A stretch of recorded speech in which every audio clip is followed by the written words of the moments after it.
Hi guys, so continuing on in chapter 3, we're ready for section 3.4. So here we're going to talk about comparing measures of center.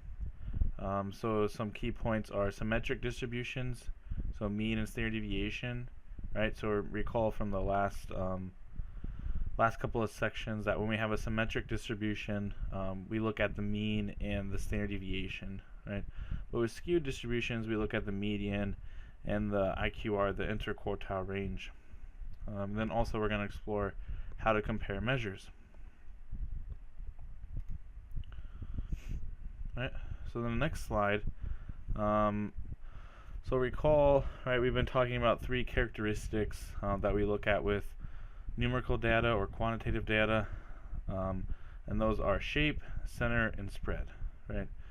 So when we look at shape, we're concerned about is it symmetric or skewed, right?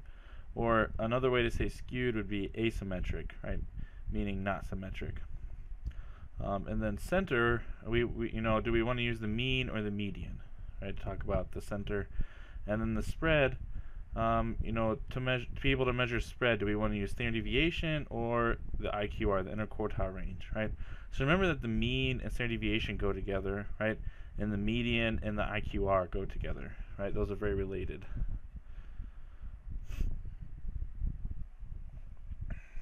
Right. So when we're looking at choosing a measure, right? So our primary goal listed here is we want to choose a pair of measures that is best suited for the data, which depends on the shape, right? So we always begin with a picture, right? So it's always best, if possible, to take your data and make a histogram to see what's going on with the data, so that way you know how to move forward, right? So if we have a symmetric distribution, right? Remember that we want to use the mean for the measure of center, and then to look for the measure of spread, we want to use standard deviation. Right? If we end up having a skewed distribution, right, so it could be left skewed or right skewed, then we want to use the median for the measure of center and the interquartile range for the measure for spread. Right?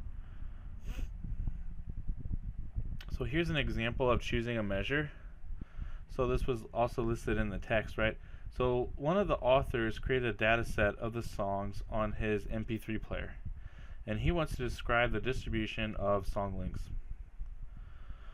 So number 1 says, what shape do you expect the distribution to have? And number 2, what measures should you use for this shape?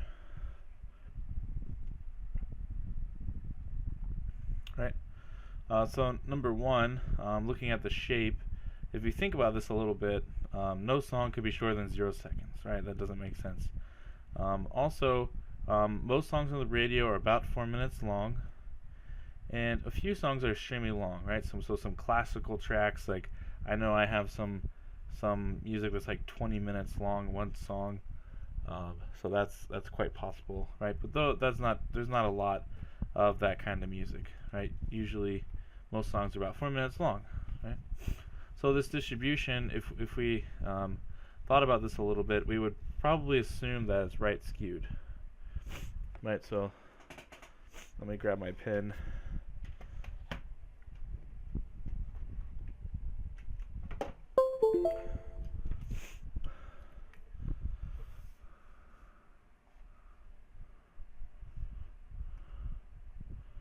Right, so if we thought about this a little bit, we'd probably think my distribution would be something to this effect, right, where it's right skewed.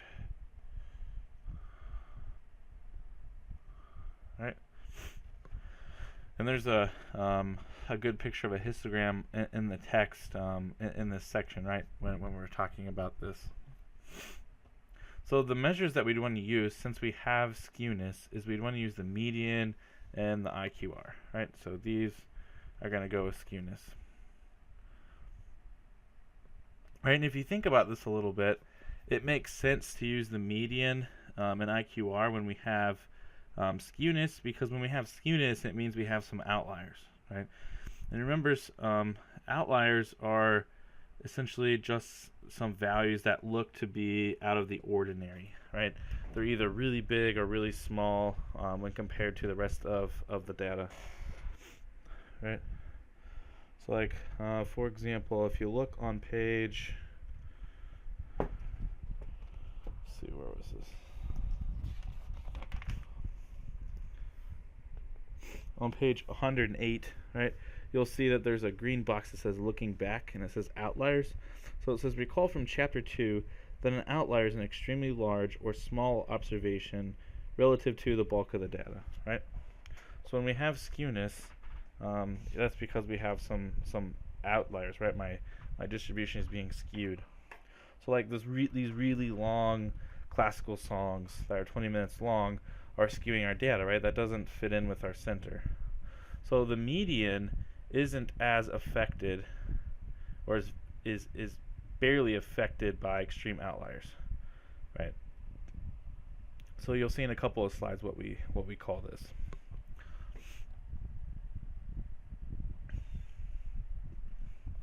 Right, so here's here's continuing on with this example. This is actually a picture of the diagram I was talking about that's in the text, right, to show this skewness. Right, so this is showing a right skewed distribution, right? So the overall shape, something like this, right? So we definitely get some right skewness. So the measure of center, we want to use the median and the IQR, right? So it says it turns out the median length is 226 seconds, roughly 3 minutes 46 seconds, and the interquartile range is 117 seconds, close to 2 minutes, right? So what this tells us, right, in other words, the typical track on the author's MP3 player is about 4 minutes, with the middle 50% of the tracks differing by about 2 minutes, right? And remember, when I have a median of 226 seconds, right? Or I'll do 3 minutes and 46 seconds, right? So what this median means, right, remember, is that if here is my median, right, of the 3 minutes and 46 seconds, then I line my music in order, right, from shortest in length to longest in length, and the median separates the bottom 50% of my data from the top, right? So if we're interpreting this, right, remember that we would say, you know, this median of 3 minutes and 46 seconds, right, means that 50% of my data is below this amount and 50% is above, right? So that's important to note.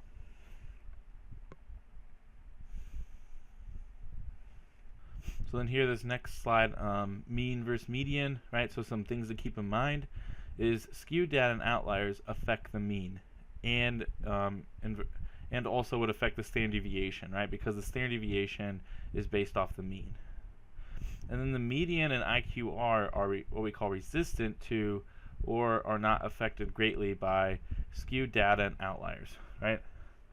So there's an example in the text that goes through and shows this very nicely. Let's see, so this is on page 108, right, still. So it says the effect of outliers. So if you remember through the reading, it talks about where we have a set of eight children, and then we also compare that with 7 other children and replace one of the values with Shaq, right, his height of 85 inches. And what we found, right, with this is the median is roughly, or is exactly the same in this example, but it could vary very slightly. But the mean is changed dramatically, right? And that comes from thinking about how we find the mean versus the median, right? So remember, we find the mean by adding up all the values, right? So the mean is found by taking the sum of the x's divided by how many we have, right? So if I'm adding in an extreme value, so really small or really big, that's going to have an effect on the sum, right? So let me do a quick example, right? So I'll just make up a data set. Let's say we have the data set 1, 2, 3, 4, and 5, right? So if I find the mean of this data set, right, we would take 1 plus 2 plus 3 plus 4 plus 5 and then divide by 5. And the median of this data set would be 3, right? So see, this would be what, 15 over 5, so we get 3, right? So that's the mean and median of this data set. So let me take this same data set, so 1, 2, 3, 4, and instead of 5, or since in the book they replaced the with a large value, right? So let me actually change this with a really small. So let me swap out 1 with the value, let's say negative 15, right? So we have a really small value in our data set. So instead of 1, I put in negative 15. Or let's do negative 150. All right, so that makes it more apparent that this is a large outlier. So if I find the mean of this new data set, right, all I did was change one number, right? So instead of the 1, I put negative 150, right? So this would be negative 150 plus 2 plus 3 plus 4 plus 5, all divided by 5. So this would be what? So 9, 11, 14. So 14 plus negative 150.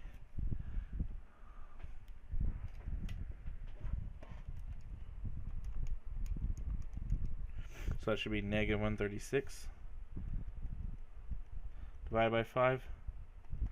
So if I take this divided by 5, we get negative 27.2. Right? So if we compare this mean with this mean, right, they're very different, right? Where if I calculate the median of this new data set, we still get 3. Right? So you can see how the median would be resistant or not greatly affected here, right? So then also here, roughly speaking, if we have a graph that's skewed left, that means the mean is to the left of the median, right? The mean is less than the median, right? And then when we look at something that's symmetric, right? Typically when we have a symmetric graph, the mean is equal to the median or very close, right? So remember, our sample doesn't have to be perfectly symmetric. If it's perfectly symmetric, then the mean, the median, and the mode will all be equal, right? Just like in a normal distribution. And then if we have something skewed right, that's where my mean is to the right of the median, right? My mean is greater than the median. So if you notice, when the mean is to the left of the median, it's skewed left. And when the mean is greater than the median, we say skewed right. So that's where the direction comes from, right? Not where the mound is, but where's the mean compared to the median, right? Alright, so here's another example. So let me erase this, make some room.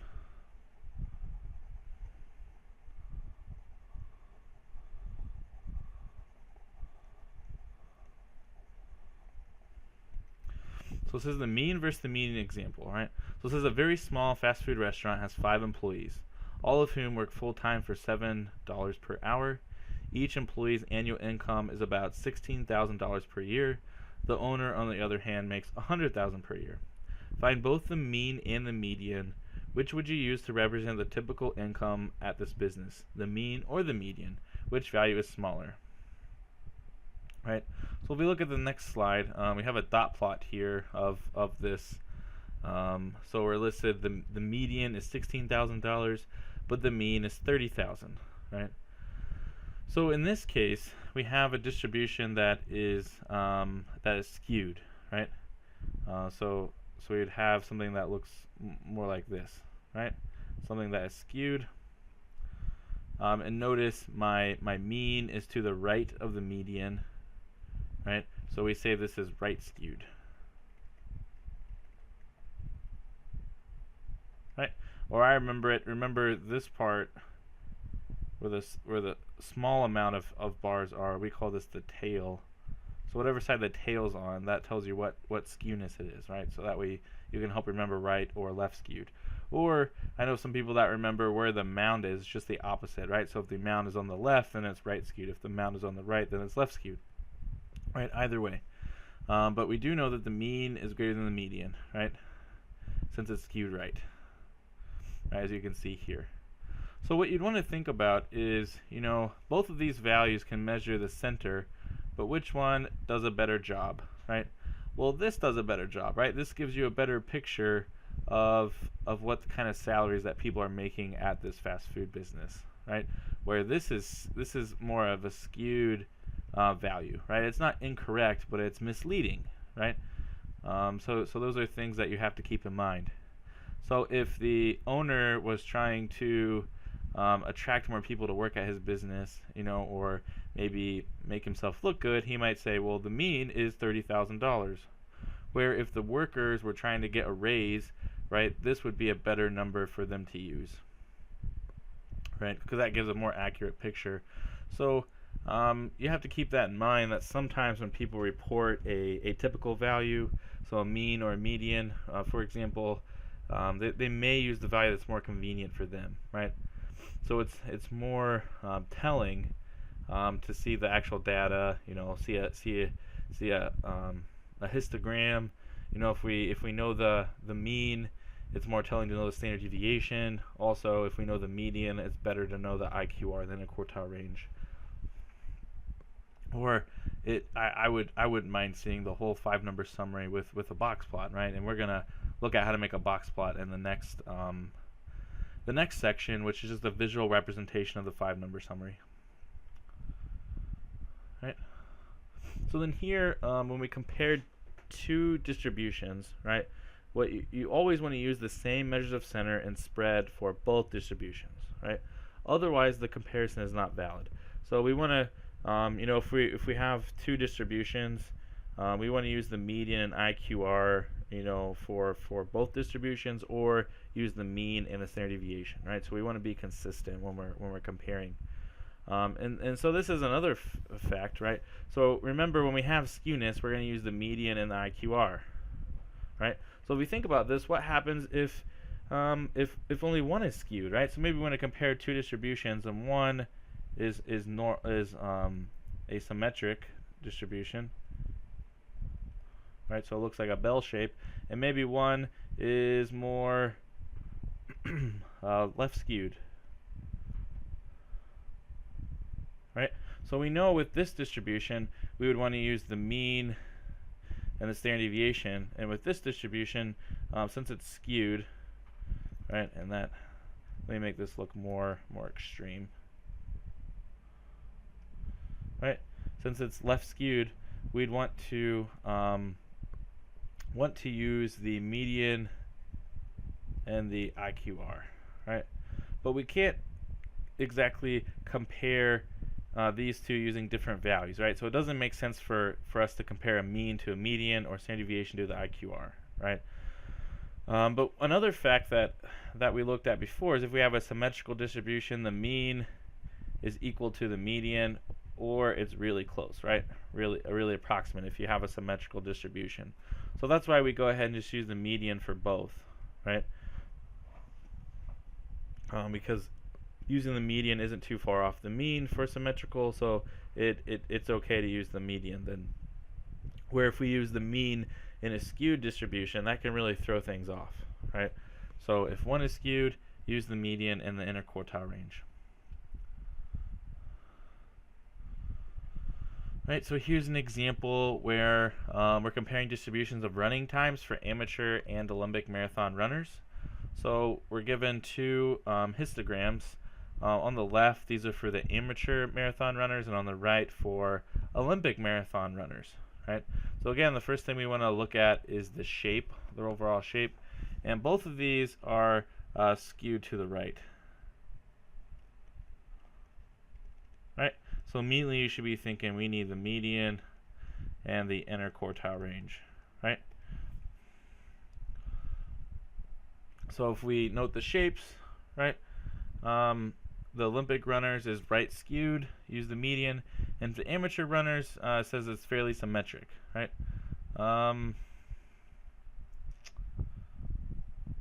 So I would say that the amateurs would be skewed to the right still, right? To me, this shape looks to be skewed to the right, but it is harder to just eyeball a histogram and know for sure, right? I could see argument for symmetric here, and I could see argument for skewed right, right?